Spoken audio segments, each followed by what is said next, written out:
Азыр силер менен ЖРТда сөзсүз келүүчү теманы талкуулайбыз. Бул сөздүн түз жана өтмө мааниси же болбосо түз жанада кыйыр маанидеги сөздөр. Түз маанидеги сөз дегенде эле силер сөзсүз түрдө түшүнүшүңөр керек. Бул сүйлөмдүн түз мааниси же болбосо алгачкы эле мааниси. Ал эми өтмө маани же кыйыр маани бул сөздүн образдуу мааниси. Башкача айтканда, эгерде көз деген сөздү ала турган болсок, силерге көз жөнүндө айтып берип атканда, силер эң алгачкы эле көрүү органын түшүнөсүңөр. Мисалы, түз маанисинде сүйлөм түзө турган болсок, смартфондорду көп көрүү биздин көзүбүзгө зыян. Бул сүйлөмдүн түз мааниси. Эгерде көзгө кыйыр маанидеги сүйлөм түзө турган болсок, же кыйыр маанидеги сөздү ала турган болсок, бул мисалы, сен иштин көзүн билесиң. Бул жерде сен иштин көзүн билесиң, иштин кандайдыр бир көзү бар экендиги тууралуу эмес. Сен иштин көзүн билесиң деген бул кандайдыр бир адамга ишенүү, ага ишеним артуу, өзүңдүн ишенген нерсеңди же ишенген тапшырманы ишенип берүү. Башкача айтканда, мисалы биз өзүңөр билгендей ата-энебиз же чоң эне чоң аталар сен иштин көзүн билесиң, демек сен кыл ушул ишти деп тапшырманы бериши мүмкүн. Демек бул жерде силерге ишенүү экендигин түшүнөсүңөр.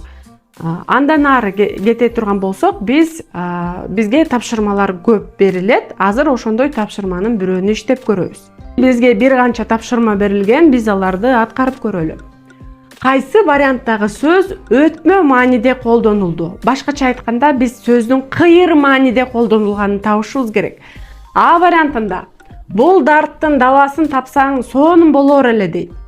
Бул жерде эч кандай кыйыр маани же өтмө маани жок. Бул жерде биз ушул дартка дары тапсаң жакшы болот эле деген гана түшүнүктү билип жатабыз. Демек, бул вариантыбыз четтетилет. Кийинки вариантыбызды карап көрөлү. Бул жерде Б вариантында сен өрт экенсиң. Пай деп атат. Демек, биз сен өрт экенсиң дегенде, ал киши өрттөнүп атканын түшүнгөн жокпуз. Жана түшүнбөшүбүз керек. Бул жерде адамдын же жигиттин абдан күчкө толуп турган убагы экендигин билүүгө болот. Башкача айтканда, бул вариант бизде туура вариант деп эсептелинет. Себеби бул сөздүн кыйыр маанисинде же өтмө маанисинде айтылып атат. Кийинкиси бул жүрөктү оорутат. Бул кадимкидей эле жүрөктү оорутуп атканын айтат. Бул жердагы бизде вариантыбыз четтетилет. Г варианты бул айыл таза суу менен камсыз кылынган. Бул дагы түз эле маанисинде. Кийинки тапшырманы карап көрөлү.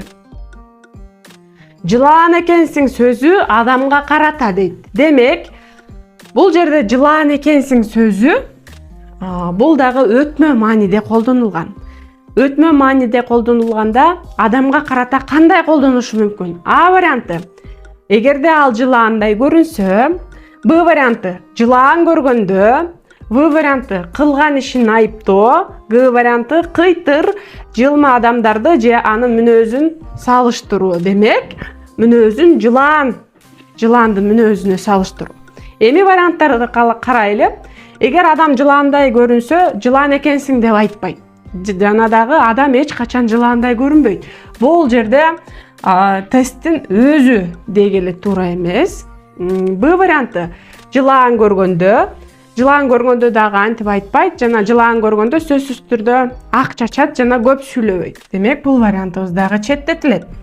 В варианты: кылган ишин айыптоо, бул дагы жакыныраак вариант болуп кетет. Башкача айтканда, жылаан экенсиң деп анын мүнөзүн айыптоого кирет. Бирок бул вариантыбыз дагы туура эмес. Бизде туура вариант бар. Бул Г варианты. Эгерде адам кыйтыр болсо, анын мүнөзүн жылаанга салыштырып, жылма адамды айтат. Демек, бул кыйыр мааниде колдонулган сөзү. Жылаан экенсиң деп айтылат.